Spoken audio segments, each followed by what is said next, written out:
Hey, what's up everyone? Glad to see you back here for another video.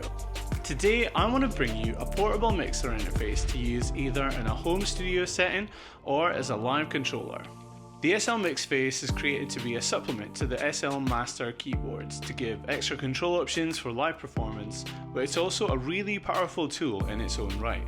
It's got 9 faders, 8 knobs, 8 buttons, transport controls, and it's powered by micro USB or AAA batteries. Yeah, that's right, AAA batteries. And to top it off, it even has Bluetooth. But, you know, it's 2020, so what doesn't have Bluetooth in it nowadays? Okay, let's have a little feel of this guy. The faders, they're pretty short, and they do feel a bit wobbly and slightly flimsy. And there's this weird little, like, click at the end and the top and the bottom of the fader travel. The knobs are actually quite nice and smooth. They turn really well. But what's annoying is they're really close together, so my fingers get in the way of the next knob. And if all the faders were at the top, I wouldn't be able to turn the fader without the knob getting in the way and things like that. I like the buttons though. The buttons are nice and clicky. They feel quite responsive as well. So that's really cool. And then over here you've got some cool transport settings, 4 mute buttons which are banks as well. So you've got bank 1 of your faders, bank 2, 3 and 4 of all these faders. If I'm honest, I feel like they've tried a little bit too hard to condense this down to a compact size. It's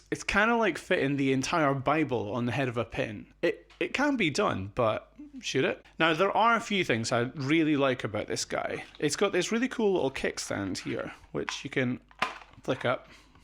So that kind of like gives it a raised platform. Very good for editing on.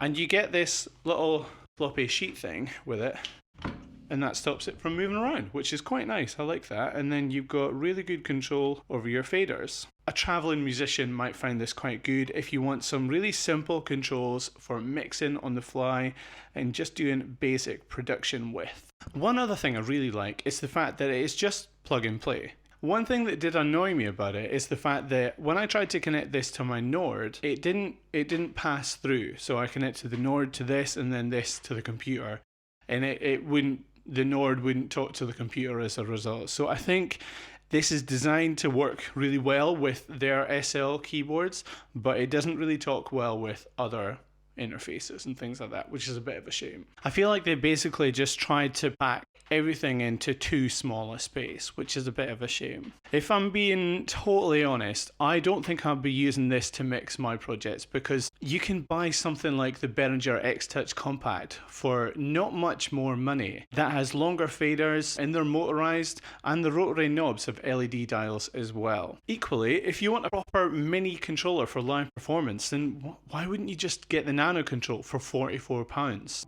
I was really excited to get a look at this unit, but in all honesty, now that I've got it in my hands, I'm just not that excited about it. Now, to be fair, maybe I'm being a little bit hard on it. I did have a little play with setting it up in main stage, and it was really simple, which is a big tick in its box. The faders do respond well, and the transport buttons are great for triggering patch changes or launching clicks or backing tracks as well. Now, just to address the battery situation really quickly, I'd be so surprised if anyone ever actually uses that in real life. I mean, if they were going to market this product for the music producer traveler, then stick a lithium battery in it and have it be done. That's cool. But I don't feel like Bluetooth technology has a place in an interface like this. The lag is just too much for live performance.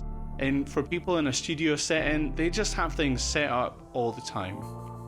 So to sum up, this is a small, slightly expensive mixing controller that kind of feels a bit cramped and focuses on all the wrong things really. However, it is incredibly easy to use, and it does sit nice in a studio situation or next to a keyboard in performance.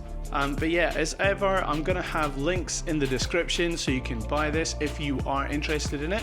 But I'd probably advise you looking at something like the Behringer X-Touch as well, if I'm being totally honest. I think for the money, that'll be more long-serving and worth it for you. But guys, thank you so much for watching this video. I really hope you enjoyed it, and I hope you got something out of it as well and learned something new today. If you aren't already, subscribe, hit the notification bell, and give me a like as well, because it does place this channel a bit higher up. We will see you in the next video, guys. Keep learning and keep playing.